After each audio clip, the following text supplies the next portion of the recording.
रात दिन बथता कमरिया सखी। लाई दन पीस के हरदिया सखी, रात दिन बथता कमरिया सखी।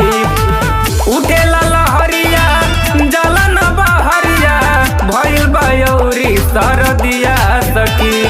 लाई दन पीस के हरदिया सखी, रात दिन बथता कमरिया सखी।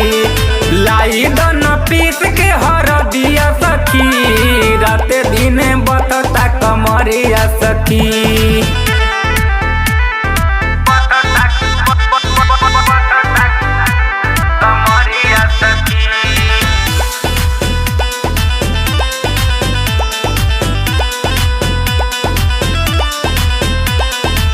मेहर के दर्द नहीं जाने ला पिया, रात भर मजा लेला बारी के दिया। रात भर मजा लेला बारी के दिया। मेहर के दर्द नहीं जाने ला पिया, रात भर मजा लेला बारी के दिया।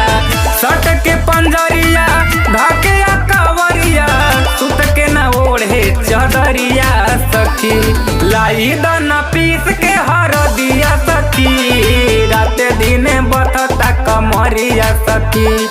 लाई दन पीस के हरदिया सखी, रात दिन बथता कमरिया सखी।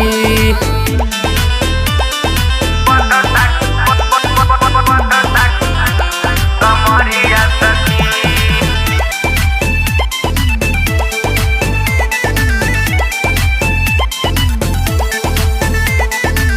तू ही बतावा दुख के करा से कही, चंदन सागर बात मानेला नाही। चंदन सागर बात मानेला नाही। तू ही बतावा दुख के करा से कही, चंदन सागर बात मानेला नाही। ओढ़ के चदरिया लुटेला लहरिया, बुझेला ना हमर लचरिया सखी। लाई दन पीस के हरदिया सखी, रात दिन बथता कमरिया सखी।